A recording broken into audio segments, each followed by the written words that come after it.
అందరూ ఎలా ఉన్నారు? మీలో ఎంతమంది 'తండేల్' ఫిల్మ్ చూసారో కామెంట్ చేయండి. రాజ్ అయితే నాకు తెలియకుండా ఈసారి సర్ప్రైజ్ అనే చెప్పొచ్చు. నాకు తెలియకుండా టికెట్స్ బుక్ చేశారు. ఏమైనా ప్లాన్స్ ఉన్నాయంటే, "ఏం లేదు ఈసారి వీకెండ్ ఇంట్లోనే ఉందామని" చెప్పాను. సో, నెక్స్ట్ డే మార్నింగ్ లేచి త్వరగా రెడీ అవ్వు బయటికెళ్ళేదుంది అర్జెంట్ ఎమర్జెన్సీ అని చెప్పేసరికి సరే అని రెడీ అయ్యాను. తీరా చూస్తే ఫిల్మ్‌కి తీసుకెళ్లారు. ఇది నల్లగొండల ఏరియాలో ఉన్న అపర్ణ సినిమాస్ అన్నమాట. మీలో ఎంతమందికి 'తండేల్' నచ్చిందో కామెంట్ చేయండి.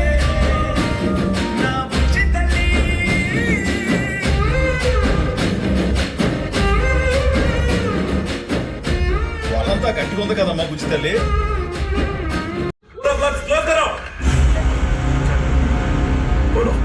हिंदुस्तानी झंडा उड़ा रहा है। हिंदुस्तानी फ्लैग అంటే